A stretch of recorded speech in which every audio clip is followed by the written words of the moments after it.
Hi everyone, thank you so much for tuning into my tarot channel.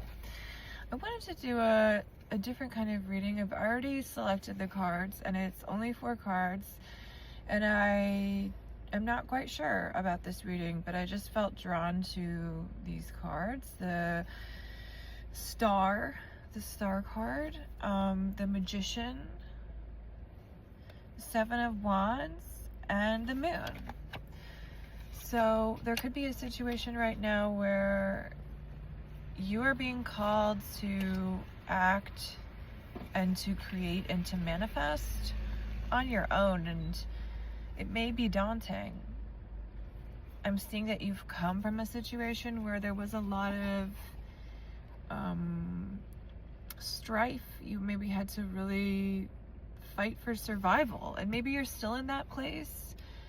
But I'm also seeing that there was maybe a group that came against you, and now you are in a place of the Star, which is starting to have a little bit more comfort really in your nervous system, and that even if some enemy comes against us and tries to ruin our whole life, you know, we are connected to a spiritual force, and there is a greater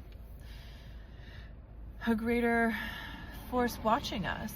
I'm getting that there's a lot of people in your life who maybe were very mean. I'm just hearing the word mean. Deception, but because we have the Moon card, sorry it's a little broken, but the Moon can be about deception. So some of these people were continually perhaps motherly, but then also hurtful. And there's a childlike cowardice with the Moon card of whoever this person is, these people, this group. But the only, I guess, the good thing about, not the only good thing, but the good thing is that because of this sort of insecurity that these people have brought up in you, where you're feeling bad about yourself, you're being called to a deeper sense of security in the universe, and a deeper sense of self-love, and a greater knowledge that the universe always has our back. And even when really bad things happen, it's for us, which in the moment doesn't feel like it is. And that is some really hard information to contend with. And I myself really struggle with that, because there's been things in my life that I'm like, gee, I would have preferred to not have this happen, or have this. For example, I'm just talking about myself. I have alopecia, and I've had it since I was 12 years old. I lost all my hair at 13, did many treatments through high school, and got most of my hair back, then lost it all at 18, and was completely bald with no eyebrows, no eyelashes, no body hair, nothing, until last year. About a year and 7 months ago or 8 months ago, I started this treatment. Now I'm getting hair on my head, and it's really cool. And it's proving to me that miracles really exist. And it's also showing me on the other side of having some hair coming in, how much that affected me, and how many people just didn't understand it. And how when you're a kid and growing up with a disease, it's not your fault, and you tend to internalize all these people's negative statements about you. I'm getting that whoever this is that's watching this message has a similar journey to mine. The path is to gain self-confidence, and affirmations could be a really good, useful thing right now. I don't think that these people that came against you are thinking clearly, but I also think that you're putting too much weight upon what they think of you. You're too concerned with these people's assumptions or decisions or view of you, and you really might want to start saying, I don't care what these people think, because putting the focus back on yourself is really the most important thing here, especially with the Magician card. There's a lot in that card about power, about taking back control of our lives.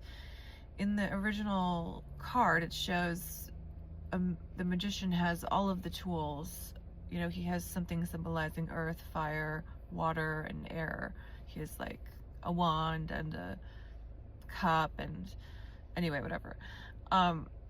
So that's what the Rider-Waite image is. It means that you have all these tools at your disposal, and I'm getting that you're in a place of almost procrastination. You know, that it's not procrastination. You've been through something lately in the last year, whoever's watching this, and you're feeling now like, what's the point of even trying?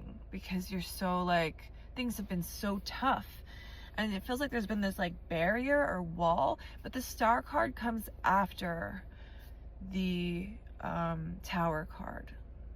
The Tower card, we didn't get that card, but in the chronology of the tarot, the Star means it comes after that, meaning I like to think of it as that we all have a guiding star, a North Star guiding our lives. No matter what darkness comes, no matter what hard situation we may be going through. And I like to think of the Tower card as being the Tower of Babylon, where people were building this tower, but they couldn't communicate with each other, and so there was like a battle that went on between them because they couldn't understand each other. So there could be I'm getting that you're very unique, and I share that trait with you. And it's been not only hard to fit in, but also you've internalized a lot of people's negative feelings or statements or judgments about you, and that is okay. But it's time to take your power back and realize that like a lot of people are hurting in this world, and a lot of people, many people, will be triggered by someone who is confident, someone who is talented, someone who is smart. I'm getting that you also have some sort of physical issue. I was talking about my alopecia. I'm getting that you also have some sort of ailment or malady that like is frustrating. I don't know what it is, but it seems like it's chronic. I'm seeing a seagull in my mind, and it is an animal I've been seeing a lot actually. So the seagull is about sort of scrapping for or scrounging for what resources are available. It's pretty much the most scrappy bird. They live by the seashore and just like steal people's french fries and eat whatever. I want to think of a woodland creature that it's similar to, but I can't. It's basically someone that says, I'll just take whatever's left over, but I'm also going to survive and make use of whatever is left over here. So I think that when you tap back into your power, you're going to get out of this funk and realize that you don't have to. I think maybe dealing with this chronic health issue has made you feel powerless in other ways. So the thing about life is it's not like a contest, and it's not a perfectionist game. We're all like here to learn. So maybe your next step isn't the ideal thing. Maybe it's just a bridge to get away from these people who are attacking you, or this situation where you felt attacked, or maybe just multiple people in different walks of life who are generally not nice to you. It's not that we're escaping this and like living in our own little world, because sometimes people aren't nice. It's that we are starting to be discerning about the energy that we put ourselves around. Sometimes we can't choose. You know, say you want to take a train to New York City, and see something at MoMA. We can't really choose if there's someone on that train that's annoying, or if there's if there's a really crowded elevator or escalator moment on the MoMA. In the MoMA, I mean, if you want to learn about losing control, try living in New York City. Or Ram Dass said go to India, but I used to live there. I guess the last time I lived there was 2018, which is a while ago, but I was in and out of New York for years, and I can tell you it is a great place to, and also I did live in Boston and used public transportation there. Any city is a great place to learn about losing control. There's things we can control, there's things we can't control. What it becomes about is,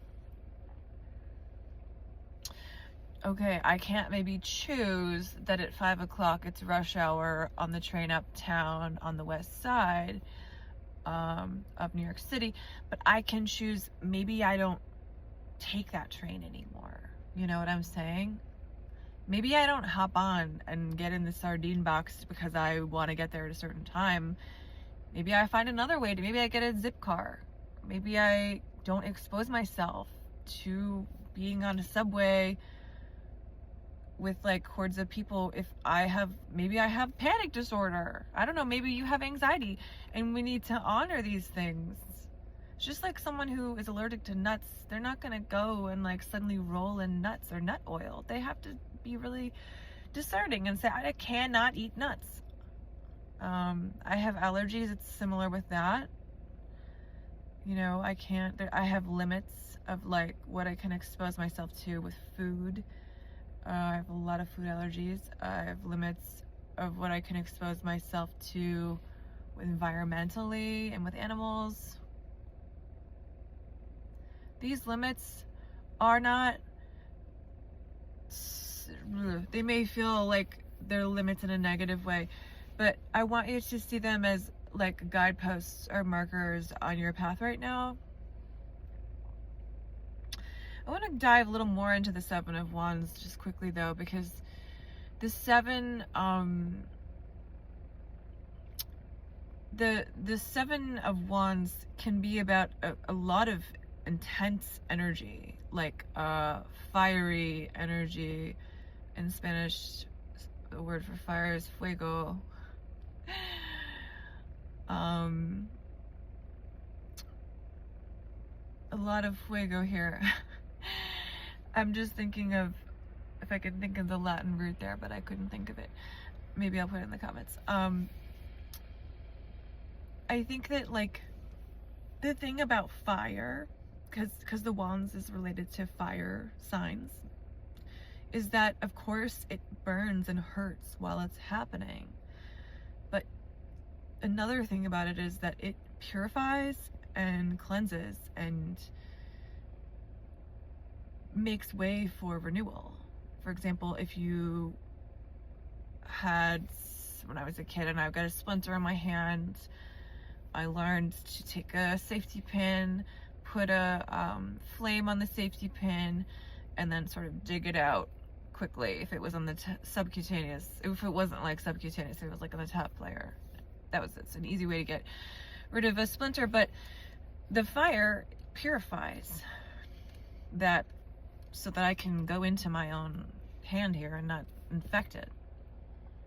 Also, fire, you know, it's a force. I think I mentioned in another reading this show I saw a couple years ago at the Fuller Croft Museum. It was this man who threw pots, and he talked about how he was very into the kiln process and that it was very idiosyncratic and you can't just throw it in there. You got to really know about the temperatures, and he saw it as very like symbolic of his process and of the art that he was making, that you use the fire but you don't get so close that it hurts you, but just enough that it transforms.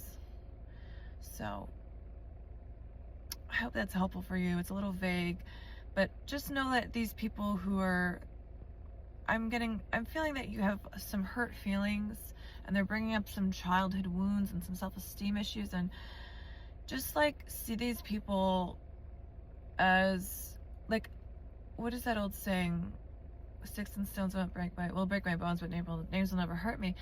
You have to see these people as wounded people who, one of the agreements is, one of the 4 agreements is I take nothing personally. So this is, anything that anyone says to you really is about them and their perception, even if it's positive. It's really about gaining that higher trust in self and higher self and knowledge of higher self and self-love, and trusting your intuition, trusting your own inner guidance, and knowing when something or someone somewhere is not for you. And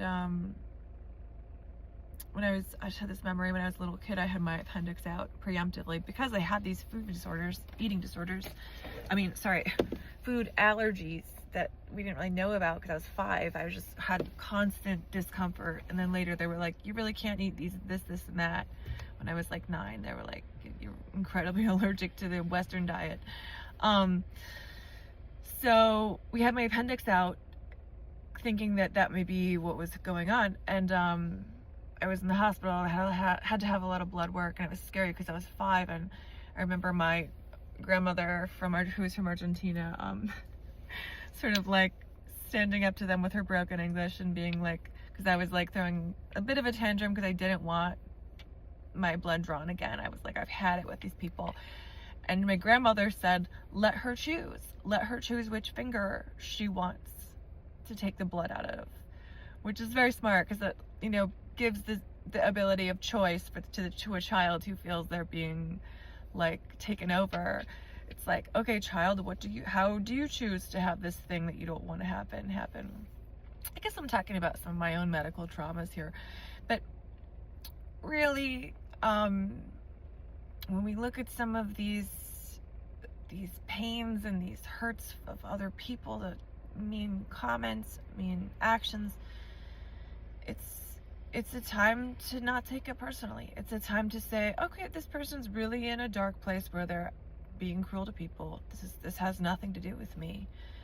And yeah, that's the reading, and I hope you have a great day.